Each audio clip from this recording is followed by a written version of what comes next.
ಎಲ್ಲರಿಗೂ ನಮಸ್ಕಾರಗಳು. 7th standard ಪಾಠ 2 ಅನ್ನದಾನ. ಈ ಪಾಠದ ಪ್ರಶ್ನೆ ಉತ್ತರ ಅಭ್ಯಾಸ ಚಟುವಟಿಕೆಗಳು. ನಿಮಗೂ ಕೂಡ ಈ ವಿಡಿಯೋ ಇಷ್ಟ ಆಗಿದ್ದಲ್ಲಿ ವಿಡಿಯೋಕ್ಕೆ ಒಂದು ಲೈಕ್ ಮಾಡಿ, ಶೇರ್ ಮಾಡಿ, ಸಬ್ಸ್ಕ್ರೈಬ್ ಮಾಡಿ, ಸಪೋರ್ಟ್ ಮಾಡಿ. Thank you. ಪದಗಳ ಅರ್ಥ: ಅಡವಿ, ಕಾಡು. ದಣಿವು ಅಂದರೆ ಆಯಾಸ. ದಾನ ಅಂದರೆ ಕೊಡುಗೆ. ಬೇಡ ಅಂದರೆ ಬೇಟೆಗಾರ. ಮಂದಿ ಅಂದರೆ ಜನ. ಸರ್ಪ, ಹಾವು. ಹೆಡೆ ಹೆಡೆ ಜನ್ಮ ನೀಡು. ಹಡೆ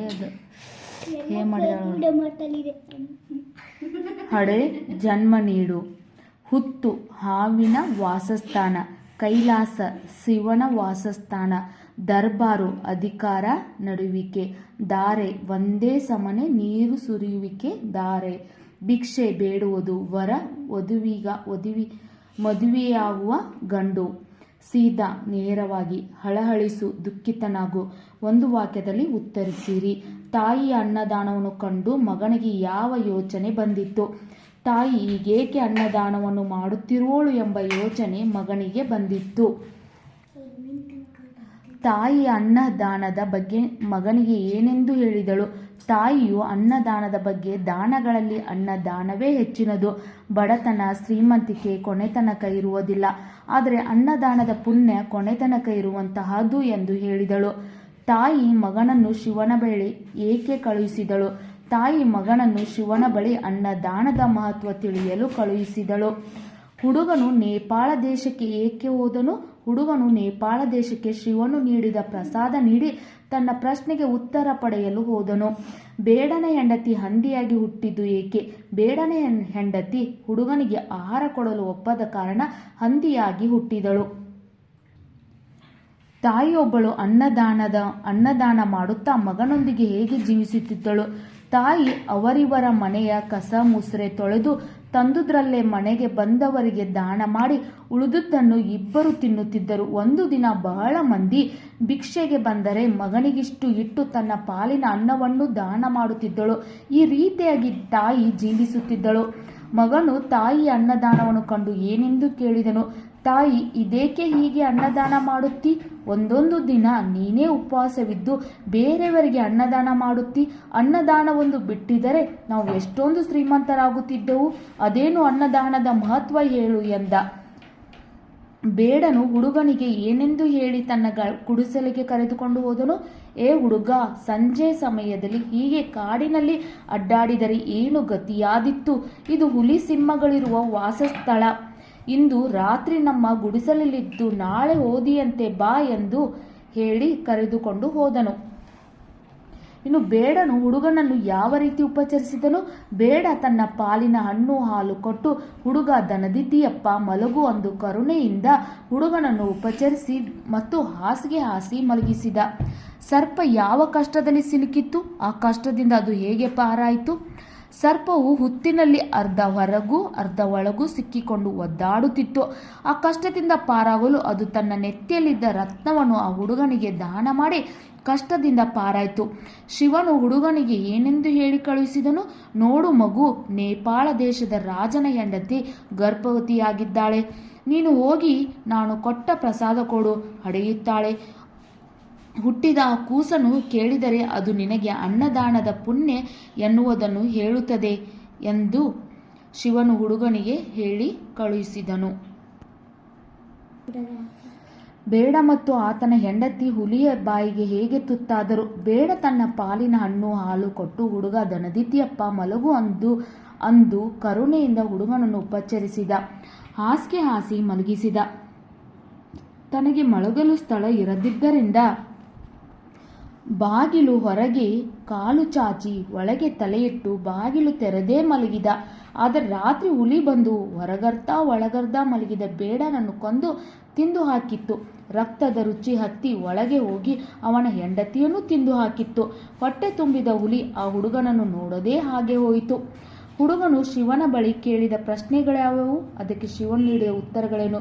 ಶಂಭೋ, ಅನ್ನದಾನದ ಪುಣ್ಯ ಯಾವುದು? ಹೇಳಬೇಕು ಎಂದು. ಅದಕ್ಕೆ ಶಿವನು, ನೋಡು ಮಗು, ನೇಪಾಳ ದೇಶದ ರಾಜನ ಹೆಂಡತಿ ಗರ್ಭವತಿಯಾಗಿದ್ದಾಳೆ. ನೀನು ಹೋಗಿ ನಾನು ಕೊಟ್ಟ ಪ್ರಸಾದ ಕೊಡು, ಹಡೆಯುತ್ತಾಳೆ. ಹುಟ್ಟಿದ ಆ ಕೂಸನ್ನು ಕೇಳಿದರೆ ಅದು ನಿನಗೆ ಅನ್ನದಾನದ ಪುಣ್ಯ ಏನೆನ್ನುವುದನ್ನು ಹೇಳುತ್ತದೆ ಎಂದ. ಹಾಗೆ ರಾಜನ ಕೆರೆಯಲ್ಲಿ ನೀರು ಬೀಳದಿರುವ ಕಾರಣ ಕೇಳಿದ. ಅದಕ್ಕೆ ಶಿವನು ಹೇಳಿದನು, ರಾಜನಿಗೆ ಬೆಳೆದ ಒಬ್ಬ ಮಗಳಿದ್ದಾಳೆ. ಅವಳನ್ನು ಯೋಗ್ಯ ವರನಿಗೆ ಕೊಟ್ಟು ಮದುವೆ ಮಾಡಿದರೆ ಕೆರೆಯಲ್ಲಿ ನೀರು ತುಂಬುತ್ತದೆ. ಹಾಗೆ ಕುಂಟನು ಕಾಲು ಯಾಕೆ ಹೋಗಿದೆ? ತನಗೆ ತಿಳಿದ ವಿದ್ಯೆಯನ್ನು ಆತ ಯಾರಿಗಾದರೂ ಯೋಗನಿಗೆ ದಾನ ಮಾಡಿದರೆ ಹೋದ ಕಾಲು ಬರುತ್ತದೆ. ಸರ್ಪ ಒಂದು ಹುತ್ತದ ಒಳಗೂ ಹೋಗದೆ ಹೊರಗೂ ಬರಲಾರದೆ ಸಿಕ್ಕಿಕೊಂಡಿದೆಯಲ್ಲ, ಏನು ಕಾರಣ? ತನ್ನ ನೆತ್ತಿಯ ರತ್ನವನ್ನು ಒಬ್ಬ ಯೋಗನಿಗೆ ದಾನ ಮಾಡಿದಲ್ಲಿ ಅದು ಸರಿದಾಡಬಹುದು. ಇನ್ನು ಮಗು ಹುಡುಗನಿಗೆ ಅನ್ನದಾನದ ಮಹತ್ವವನ್ನು ಹೇಗೆ ತಿಳಿಸಿಕೊಟ್ಟಿತು? ಅಯ್ಯ, ಶಿವನನ್ನು ಕಾಣುವುದಕ್ಕೆ ಹೊರಟಿದ್ದೀಯಾ? ಅಡವಿಯಲ್ಲಿ ದಾರಿ ತಪ್ಪಿ ಅಲೆದಾಡುತ್ತಿದ್ದೀಯಾ? ಆಗ ಒಬ್ಬ ಬೇಡ ಒಂದು ಬಂದು ನಿನ್ನನ್ನು ತನ್ನ ಗುಡಿಸಲಿಗೆ ಕರೆದೊಯ್ದು ಹಣ್ಣು ಹಾಲು ಕೊಟ್ಟಿದ್ದು ನೆನಪಿದೆಯಾ? ಹೌದು, ಹಾಗೆ ಮಾಡಿದ ಬೇಡ ನಾನೇ ಅಂದೆ. ನನ್ನನ್ನು ನನ್ನ ಹೆಂಡತಿಯನ್ನು ಹುಲಿ ತಿಂದಿತ್ತು. ಅನ್ನದಾನ ಮಾಡಿದ್ದಕ್ಕೆ ನಾನಿಂದು ರಾಜಕುಮಾರನಾಗಿ ಹುಟ್ಟಿದ್ದೇನೆ. ನನ್ನ ಹೆಂಡತಿ ಕೊಡಲು ಒಪ್ಪಲಿಲ್ಲ. ಅವಳು ಇದೇ ಊರಿನಲ್ಲಿ ಹಂದಿಯಾಗಿ ಹುಟ್ಟಿದ್ದಾಳೆ. ಬೇಕಾದರೆ ಹೋಗಿ ನೋಡು ಎಂದು ಆ ಮಗು ಹೇಳಿತ್ತು. ಇನ್ನು ಯಾರಿಗೆ ಹೇಳಿದರು? ಬಡತನ ಶ್ರೀಮಂತಿಕೆ ಕೊನೆತನಕ ಇರುವುದಿಲ್ಲ. ಈ ಮಾತನ್ನು ತಾಯಿ ಮಗನಿಗೆ ಹೇಳಿದಳು. ಬೇಕಿದ್ದರೆ ನಿನ್ನ ಪಾಲಿನ ಹಣ್ಣು ಹಾಲು ಕೊಡು. ಈ ಮಾತನ್ನು ಬೇಡನ ಹೆಂಡತಿ ಬೇಡನಿಗೆ ಹೇಳಿದಳು.